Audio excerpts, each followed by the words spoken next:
할렐루야. 오늘 우리 주님의 크신 은혜와 사랑이 사랑하는 모든 여러분들과 함께 하시기를 주님의 이름으로 축원합니다. 여러분, 오늘 말씀에 드디어 안타깝게도 예루살렘이 바벨론에 의해서 함락이 됩니다. 우리가 종종 성경 말씀에는 여러 가지 비슷한 유사어로 같은 것을 표현할 때가 많이 있는데, 오늘 본문 말씀에 나오는 갈대아인이라고 하는 것은 바로 바벨론 사람들을 의미하는 것입니다. 그래서 오늘 말씀에 보면 이 예루살렘이 마지막 바벨론에게 함락되기 직전 시드기야와 예레미야 사이에 마지막 오고 갔던 대화의 말씀이 기록을 하고 있는데요. 여러분, 이 말씀 속에 나와 있는 시드기야의 모습이 얼마나 참으로 안타깝고 또 비참하고 또 비굴한지를 말씀을 통해 발견합니다.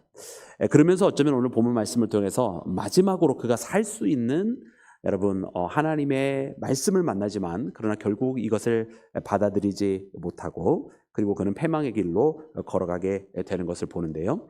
그래서 오늘 말씀을 통해서 우리가 하나님께서 인도해 주시는 이와 같은 역사 속에서, 또 때로는 우리가 정말로 수용하기 힘든, 또 받아들이기 힘든 그 역사 속에서 하나님께서 무엇을 하시는가, 여러분, 우리가 그 역사의 어두운 뒷면 속에서도 역사하시는 하나님, 또 우리가 원치 아니하는 역사의 흐름 속에서도 우리를 하나님의 흐름으로 이끌어가게 계시는 그 하나님의 계획, 여러분, 이와 같은 것들을 발견하는 우리 모두가 되기를 주님의 이름으로 축원합니다. 사랑하는 여러분, 오늘 말씀에 보니까 여러분, 이 예레미야는 우리가 지난주에도 말씀을 나눈 것처럼 어떤 상황이 되었어도 자기 목에 칼이 들어오는 그 순간에서도 그는 하나님께서 주신 그의 말씀을 여러분 변치 않고 한결과 같이 이야기를 하였습니다. 설령 그것이 자기에게 불이익을 가져다주고 또 정말로 죽음의 두려움이 삼켜지는 것 같은 그런 가운데서도 그는 비록 두려워할지언정 하나님께서 주신 그 말씀을 바꾸지 아니하고 그에게 전하라 하신 그 말씀을 그대로 전하고 있었던 것을 봅니다.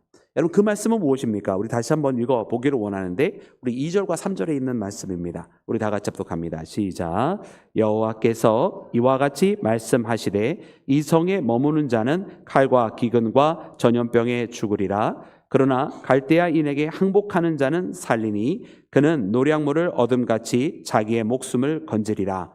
여호와께서 이와 같이 말씀하시니라. 이 성이 반드시 바벨론의 왕의 군대의 손에 넘어가리니 그가 차지하리라 하셨다 하는지라. 아멘, 아멘. 여러분, 예레미야는 이 말씀을 한결과 같이 전하고 있었습니다. 여러분, 이 말씀을요, 여러분, 예레미야는 얼마 동안 전하고 있었느냐? 무려 40년 동안, 자기가 부름받아서 하나님 앞에 이 길을 걸어가는 40년 동안 이 메시지를 전하고 있었어요. 이스라엘에게 패망의 시간이 찾아오고 있다고, 회개하라고, 그렇지 않으면 멸망하리라고, 하나님께서 구원하시고 새롭게 하시는 그 역사는 지금 이대로 이 가운데서 시작이 되어지는 것이 아니라 그동안 이스라엘이 부패와 죄악으로 만들어 놓은 그 모든 아성들이 다 무너지고 난 다음에야, 그 모든 세워놨던 사람의 것들이 다 쓰러지고 난 다음에야 거기에서부터 다시 시작할 것이라고, 그러므로 쉽사리 구원받을 것이라 생각하지 말고 하나님께서 예비하신 그 심판의 날을 대비하러 가셨던, 여러분, 이 예레미야에게 주어진 이 말씀은 여러분 무려 40년 동안 외쳐지고 있었어요. 그런데 여러분, 40년 동안 한결과 같이 어떤 상황 가운데서도 이야기하고 있는 이 예레미야, 주변 사람들한테 여러분 미움을 받기도 하고 또 동족과 같은 자기 고향에서도 여러분 배척을 받았던 여러분 이 예레미야, 계속 이와 같이 40년 동안 한 목소리로 한 번도 바꾸지 않고 똑같은 소리를, 이 사람이 와서 얘기해도 저 사람이 와서 이야기해도 늘 항상 똑같은 이야기를 계속하고 있는데, 저도 똑같은 이야기를 계속하고 있는데 여러분, 이 예레미야가 바뀌지 않더라는 거예요. 근데 사랑하는 여러분, 예레미야가 바뀌지 않아야 되는 이유가 무엇인지 아십니까? 여러분, 예레미야가 바뀌지 않아야 되는 이유는 무엇이냐면 하나님의 뜻이 바뀌지 않았기 때문이에요. 그러면 예레미야는 왜 40년 동안 그 바꾸지 않고 한결과 같이 그 이야기를 계속해서 반복해야 됐느냐? 그 말씀을 들은 자들이 그 말씀을 듣고 따라야 되는데 그 말씀을 듣지 않고 있었어요. 40년 동안 반복할 수밖에 없었던 이유는 40년 동안 이스라엘 백성들이 들었지만 그 40년이 지나는 세월 동안 단 하나도 바뀌지 않았던 거예요. 그러니 그 하나님의 말씀이 달라질 수가 있느냐는 거예요. 하나님께서 주신 말씀을 듣고 그들이 변화되고 회개하고 하나님께로 돌아왔다면 하나님께서 주실 말씀도 분명히 달라졌을 거예요. 이제는 돌아온 그의 백성들에게, 이제는 회복을 사모하는 그들에게, 이제는 하나님의 얼굴을 구하며 기도하는 그들에게 하나님 분명히 다른 메시지를 주셨겠지만 40년 동안 하나님께서 외치고 부르고 찾고 하셔도 계속해서 돌아오지 않는 그들에게는 이 말씀, 너희들에게 임박한 진노의 날이 다가오고 있다는 말씀 외에는 다른 말씀이 주어지고 없었다라는 말이죠. 여러분 그래서 오늘 이 말씀에 보면은요, 이 말씀으로 말미암아 우리 이 시대에 하나님께서 주시는 메시지는 무엇일까? 여러분 우리는 날마다 새로운 메시지를 찾을 때가 참 있잖아요. 오늘도 어떤 말씀, 또 오늘은 어떤 다른 말씀. 그런데 참 이상하게 때때로 우리가 말씀을 보면서 하나님께서 참 똑같은 메시지를 듣게 하시는구나 이런 생각이 들고요. 또 이 목사님의 말씀, 저 목사님의 말씀 들어봐도 또 똑같은 말씀을 하나님께서 말씀하시는 이런 생각이 들 때가 많아요. 여러분 그것은 결단코 우연이 아니라 하나님께서 지금 우리가 들어야만 하는 메시지가 있는 것을 알려주시는 거예요. 그리고 그 들어야만 하는 메시지를 계속해서 반복해서 알려주시는 이유는 우리가 듣기는 듣되 마음속으로 깊이 듣고 그 말씀을 따르려고 하는 준비가 안 되었기 때문에 그런 것입니다. 그러므로 사랑하는 여러분, 오늘 이 밤에는 우리가 주님의 말씀이 우리 가운데 들려지게 될 때에 그 말씀을 듣고 그 하나님의 음성에 응답하며 나아가는 믿음의 자녀가 되기를 주의 이름으로 축원합니다. 여러분 주님의 말씀을 듣지 아니했던 이스라엘 백성들, 오늘 이 예레미야가 또 똑같은 말씀을 하지만 또 여전히 듣지 않고 있는데요. 그래서 이 방백들, 쉬운 말로 하면 그 고관들이죠. 이 이스라엘의 남유다 왕국의 고관들이 어떻게 하였느냐? 왕한테 이야기를 합니다. 지금 이 예레미야가 지금 이 백성들하고 손에 힘 빠지게, 맥 빠지게 하여서 적군과 싸우지 못하게 합니다라는 이야기를 해요. 네, 그 말은 틀린 말은 아니었어요. 분명 그랬을 것 같아요. 왜냐면 이제 바벨론이 저 멀리에서 자기의 나라의 일을 하고 있는 것도 아니고 지금은 코앞에 와서 예루살렘을 포위하고 있는 상태가 되었잖아요.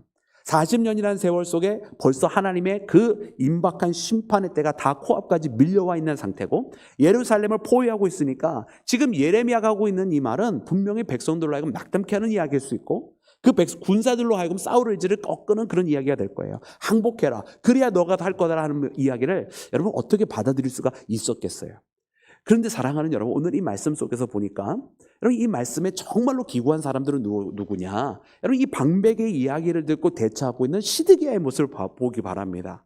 여러분 한번 말씀을 통해서 먼저 읽어볼게요. 먼저 우리 함께 읽을 때 여러분 우리 5절 말씀 우리 함께 읽겠습니다. 시작. 시드기야 왕이 이르되 보라 그가 너희 손 안에 있느니라 왕은 조금도 너희를 거스를 수 없느니라 하는지라. 아멘. 여러분 이 고관들이 와가지고 아니 저 예레미야가 우리나라 사람들하고 싸우지 못하게 하는 소리를 하니까 저를 처벌하소서 이렇게 이야기를 하잖아요. 그래서 그러면 자 그는 너희들의 손에 있다, 너희들한테 맡긴다 이렇게만 말해도 딱 될 텐데 거기에서 말을 끝내지 않고 뭐라고 그래요? 왕은 조금도 누구를 거스를 수 없어요? 너희를 거스를 수 없다 그래요. 여러분 그러면 왕입니까 아닙니까? 아니 왕이 거스를 수 없는 자가 어디 있어요? 왕이 누군가의 말을 거스르지 못하면 그 사람들이 상전이지 왕이 상전입니까? 근데 오늘 시드기야의 모습이 그거예요. 나라가 망국에 이르게 되니까 여러분 왕의 말을 듣는 사람이 없는 거예요. 거기에 있는 고관들이 이렇게 해야 합니다라고 형식적으로 왕 앞에 왔지만 왕이 그들의 의견을 꺾을 수 있는 힘과 능력이 이미 다 사라져버린 거예요. 왕조차도 싸울 기력이 없어진 거죠. 그러니까 왕은 너희들의 말을 거스를 수가 없느니라. 니네들 마음대로 하고 하라. 어차피 니네들 마음대로 할 거잖아. 이 소리 하는 거예요. 너무나 기구한 시드기야의 모습을 봅니다. 여러분 이런 시드기야의 모습은 마지막에 예레미야를 다시 한번 만난 시드기야의 모습 속에 반복이 되는데 여러분 이 시드기야가 예레미야에게 예언을 구합니다. 그리고 예레미야는 시드기야 왕에게 무엇이 닥칠지 이야기를 해주게 되죠. 그리고 그 이야기를 다 들은 다음에 시드기야가 이렇게 이야기를 해요. 이것에 이 예레미야에게 함구령을 내리면서 말하기를 너는 그들에게 이렇게 대답하라 라고 하면서 이야기하는데 그 말씀이 바로 26절 말씀에 나옵니다. 우리 26절 말씀 우리 함께 읽어볼까요? 시작. 그들에게 대답하되 내가 왕 앞에 간구하기를 나를 요나단의 집으로 되돌려 보내지 마소서 그리하면 거기서 죽지 않게 하옵소서 하였다 하라 아니라. 아멘. 여러분 쉽게 말하면 거짓말하라는 거예요. 네? 거짓말하라. 저 요나단의 집은 여러분 예레미야가 고문당했던 곳이잖아요. 그곳에 가면 자기가 죽을까 하나이다라고 하면서 한번 왕한테 이야기했던 바로 그 집이 바로 요나단의 집이잖아요. 거기에 보내지 말라달라고 그렇게 이야기했다라고 그렇게 사람들이 와서 묻거든 그렇게 거짓말해라. 그것만이 네가 살 수 있는 유일한 방법이야라고 이야기하는 거예요. 여러분 그 말에 이면에는 무슨 내용이 있는 거예요? 나는 너를 보호 못해줘라는 이야기가 있는 거예요. 나의 왕권은 이미 그들을 다스릴 수 있는 왕권이 아니란 이야기를 하는 거예요. 다만 네가 살 수 있는 방법, 지금 나와의 이 대화를 솔직하게 말하면 살 수가 없고 네가 그 사람들에게 거짓으로 요나단의 집에 가지 않게만 해달라고 얘기하라. 그렇게 거짓말로 저들을 속이는 방법이 네가 살 수 있는 유일한 방법이다. 여러분 이 이야기를 하고 있는 겁니다. 여러분 그러니까 여러분 시드기야의 여러분 운명이 얼마나 비참한지 여러분 느껴지십니까? 저만 느껴진가 봅니다. 너무 불쌍한 것 같아요. 왕인데 왕이 아니잖아요. 왕인데 자기 부하들의 말도 자기들의 부하도 따르지 않는 왕이 되었고요. 더 이상 왕령이 서지 않는 그런 상황 가운데 있는 것을 말씀이 우리에게 가르쳐주고 있어요. 이런 비참한 망해가는 나라의 한 왕의 모습을 우리에게 보여주십니다. 여러분, 이런 말씀을 통해서 하나님은 우리에게 경종을 알리시는 거예요. 우리가 어디서부터 무엇을 다시 시작해야 하며 하나님의 질서가 어디에 있는지, 하나님의 말씀을 듣지 않는 자의 최후가 어디 있으며 하나님의 말씀을 따르지 아니하는 그 민족과 백성의 최후가 무엇인지를 우리에게 보여주십니다. 여러분, 우리에게 이 말씀을 보여주실 때는 우리로 하여금 반드시 깨어나야 함을, 이 믿음의 백성들이 다시 일어나야 함을, 믿음의 사람들이 자부심을 가지고 주의 말씀을 다시 선포해야 함을 분명히 우리에게 가르쳐 주시고, 세상이 우리에게 그들의 가치관과 그들의 목소리를 할 때에 거기에 양보하거나 타협하지 말고 분명히 하나님의 이야기를 하고 하나님의 가치관을 분명히 말할 수 있는 자가 되라고 하는, 여러분, 이와 같은 하나님의 메시지를 꼭 들으시기를 주의 이름으로 축원합니다. 믿음의 사람들이 믿음의 이야기를 하는 것은 당연한 것입니다. 세상 사람들이, 믿음의 사람들이 세상을 따라간다고 여러분 좋아하시는지 아십니까? 여러분, 오히려 세상 사람들이 내가 믿는 사람인 걸 뻔히 알면서도 내가 세상의 이야기를 하면 앞에서는 끄덕거리지만 뒤에 가서는 아이고 저 사람 교회 다니면서 별 볼 일 없네 그럽니다. 차라리 자기의 소신을 지킬 때에 그것이 저 사람을 설득을 다 못할지언정 그래도 그는 소신 있는 사람이다, 그는 그의 믿음 생활대로 살아가는 사람이라고 하는 이야기라도 듣지. 여러분, 세상을 닮아간다고 세상이 믿음의 사람들을 인정해 주는 것이 아니라고 하는 사실을 알아야 돼요. 여러분, 오늘 우리는 오직 하나님 앞에 인정을 받으며 하나님의 뜻대로 살아가며 이런 하나님의 뜻을 저버리다가 어리석은 망국의 길을 걸어가는, 여러분, 저 남유다 왕국의 발자취를 담지 않는 우리 모두가 되기를 주님의 이름으로 축원합니다. 여러분, 두 번째로는 오늘 말씀 가운데 보니까 여러분 그 가운데서도 그래도 의로운 일을 행하려고 했었던 사람이 나타나요.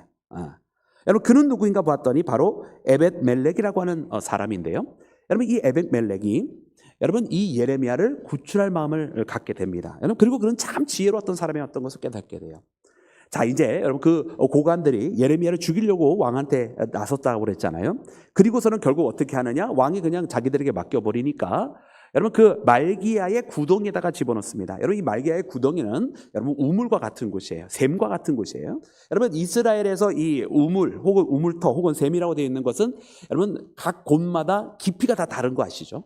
그래서 예를 들어서 우리가 뭐 수가성의 우물이라고 해서 요즘 뭐 유적지를 가보면 지금 아마 물은 없는 것으로 제가 알고 있는데 한 30에서 50m까지 내려가야 굉장히 큰 것으로 알고 있어요.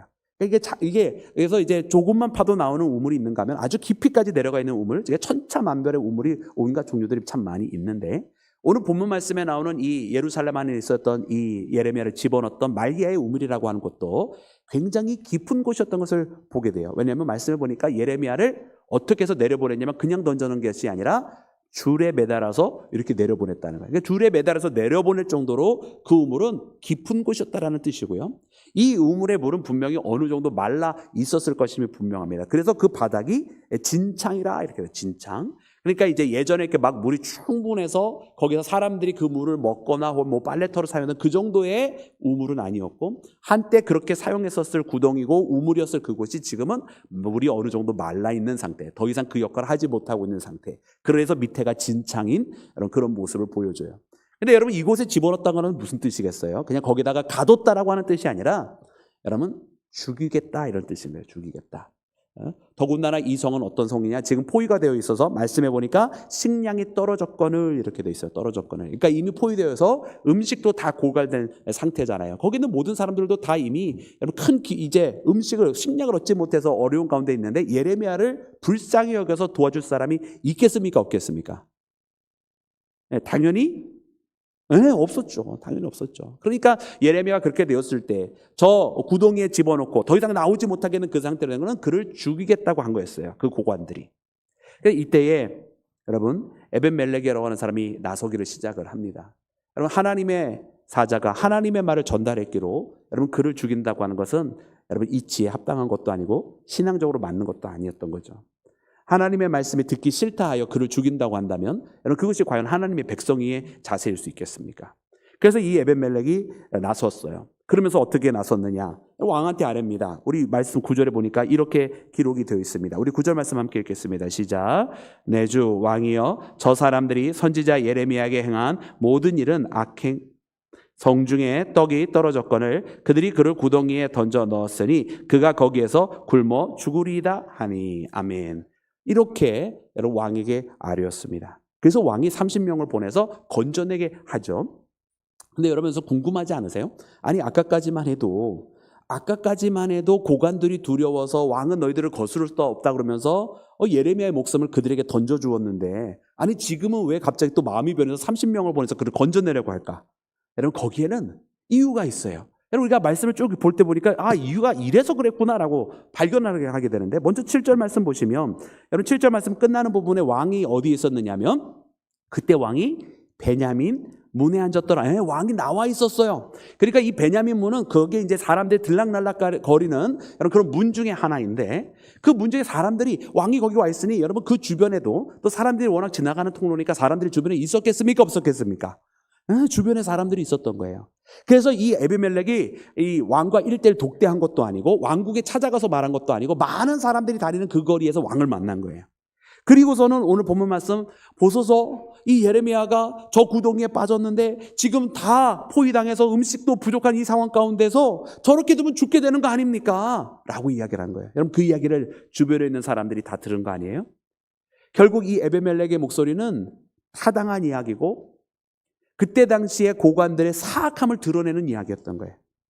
그리고 무엇이 의라고 하는 것을 많은 사람들이 비록 왕한테 직접 아뢰지는 못하였고 그럴 위치에 있지 아니하였고 또 고관들이 들을 상황도 아니었지만, 여러분 이 에베멜렉 같은 경우는 용감하게 그래도 용기를 내어서 그 얘기를 할 수 있었던 것은 무엇이 옳은지는 최소한 다른 사람들은 침묵하고 있어도 무엇이 옳은지를 그들도 알고 있었다라고 하는 것을 그가 믿었기 때문에 이 이야기를 할 수 있었던 거예요. 그래서 그 주변에 있는 많은 사람들이 거기서 적극적으로 나서지 못하고 다만 자기가 하는 일에 공감만 해도 왕은 움직일 것이다 라고 하는 것을 여러분 이 에베멜렉은 분명 알았을 거예요. 그러니까 이 장소를 택해서, 사람들이 지나다니는 그 장소를 택해서 왕궁이 아니라 왕이 많은 사람들 가운데서 자기 이야기를 들을 때 주변 사람들을 의식해서 옳은 판단을 할 수밖에 없는 상황을 만들어준 거예요. 아니나 다를까 시드기야가, 그 고관들을 두려워했던 시드기야가 사람들이 보니까 당연히 그렇잖아요. 선지자가 무슨 힘이 있어요. 전하라 하는 말씀을 그대로 전해서 주었고, 그래서 거기에서 저 구덩이에 집어넣었으니 저 말기야의 구덩이는 죽을 수밖에 없는데 너무 잔인한 거 아니냐는 생각을 다들 할 수밖에 없는 거잖아요. 그래서 30명을 보내서 건져내라 이런 이야기를 하거든요. 그래서 건져낼 때도 굉장히 세심하게 배려를 합니다. 우리 그 말씀 함께 읽기를 원하는데요. 우리 12절과 13절 말씀 함께 읽겠습니다. 우리 다 같이 합독합니다. 시작. 구스인 에베멜렉이 예레미야에게 이르되 당신은 이 헝겊과 낡은 옷을 당신의 겨드랑이에 대고 줄을 그 아래에 대시오. 예레미야가 그대로 하매 그들이 줄로 예레미야 구덩이에서 끌어낸지라 예레미야가 시위대 뜰에 머무니라. 아멘.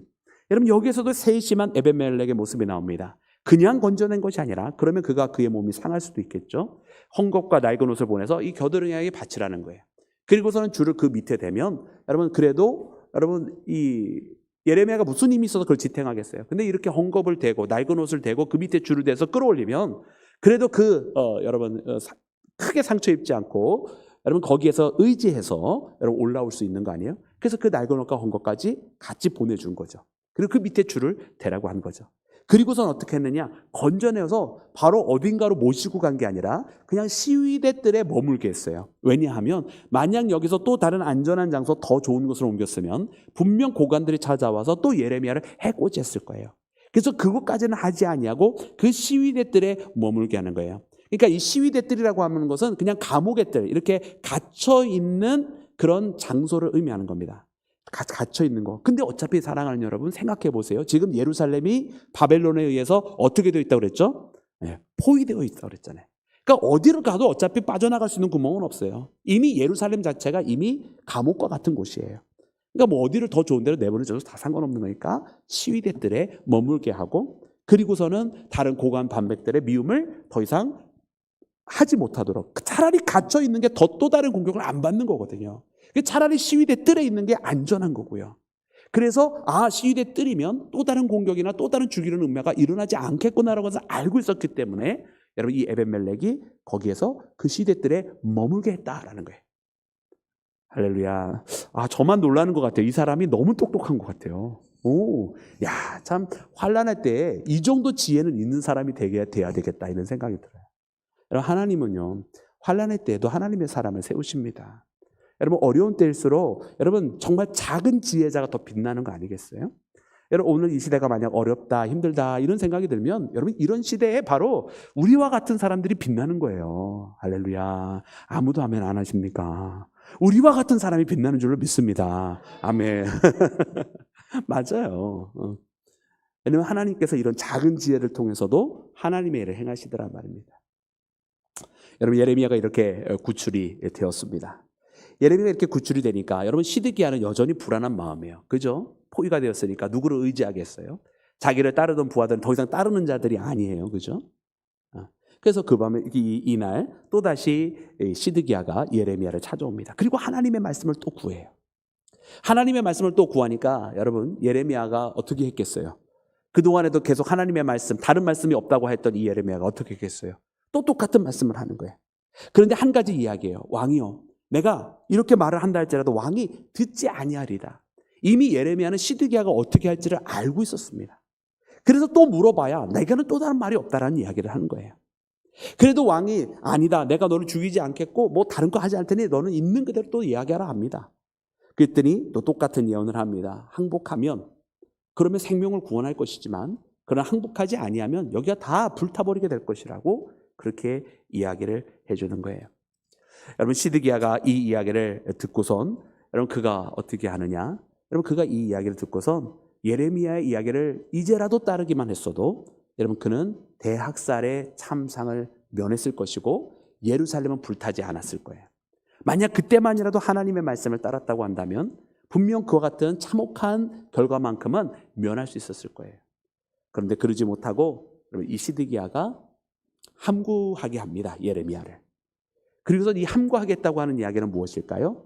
결국은 하나님의 말씀에 순종하지 못하고. 그런데 이해는 좀 되는 것 같아요. 왕이 되어서 어떻게 항복할 수 있을까? 이런 생각은 들어요. 끝까지 항복 못하고 결국 비참한 운명을 맞이하게 됩니다. 만약 그가 자기의 왕의 자존심을 버리고 그 백성들의 생명을 조금 더 사랑했다고 한다면 아마 조금은 더 다른 선택을 할 수 있었을 수 있을 것 같아요. 차라리 그래, 나를 폐위시키고 나를 저 갈대아인에게 내어주어라. 그렇게 우리가 항복을 하고 내 백성들은 더 이상 죽이지 말고 살 수 있도록 하라 라고 차라리 그 부하들의 명령하고 저 적국인 바벨론에게 이야기했다라고 한다면 그래도 더 멋있는 왕은 됐을 것 같아요. 자기가 죽기를 각오하고 자기가 차라리 자기 혼자만 내어줌을 당하는 그 일을 걸어가겠다고 했다고 한다면 여러분 그랬다고 한다면 그 예루살렘이 비참한 운명을 면할 뿐만 아니라 정말 하나님께서 약속하신 것처럼 너도 너의 생명이 보존될 거라고 하는 여러분 그 말씀이 이루어졌을 텐데 여러분 그것은 우리의 바람일 뿐 역사 속에서는 이루어지지 않은 것임을 성경이 우리에게 가르쳐 줍니다. 그래서 여러분 이 시드기야의 이야기는 참으로 우리에게 많은 것을 가르쳐 주는 것 같아요. 참 그 마지막 순간까지도 옳은 선택을 하지 못하고 신앙을 선택하지 못하는 이 사람을 보면서 참으로 어차피 살아도 한 인생 사는 건데 그잖아요. 참으로 불행한 길을 끝까지 걸어가는 불행한 왕이구나 라는 생각이 들어요. 여러분 오늘 이 말씀 보면서 우리는 신앙 안에서 무엇을 경험을 하느냐? 여러분 우리 신앙 안에서는 오늘 이 말씀 보니까 하나님께서요 계속 기회를 주시는 걸 봐요. 계속 기회를 주세요. 하나님의 부르심이 계속해서 있는 걸 봅니다. 여러분 오늘 우리에게는 하나님께서 몇 번 기회를 주실까요? 여러분 셀 수 없을 정도로 하나님께서 이렇게 계속 많은 기회를 주시는 거예요. 그러나 그 기회는요 오늘 이 말씀에 보니까 마지막에 그리고선 결국은 함락되었다라는 말씀을 맞춰주고 있잖아요. 이 기회는요 그렇지만 영원한 기회는 아니라는 거예요. 때가 이르게 되면 맞춰질 수밖에 없는 한정적인 때가 있다는 거예요. 그러므로 살아가는 여러분 우리에게 마지막 그 함락이 되어지는 그 순간이 이르기 전 우리의 생명에 마침이 있는 그 순간이 이르기 전 또 역사에 마침표가 찍히는 그 순간이 이르기 전 하나님께서 우리에게 주신 이 시간을 믿음의 시간으로 살아가며 하나님 앞에 그 주의 뜻을 행하며 주님의 말씀이 우리 가운데서 이루어지는 신앙의 길을 걸어가는 우리 모두가 되기를 주님의 이름으로 축원합니다.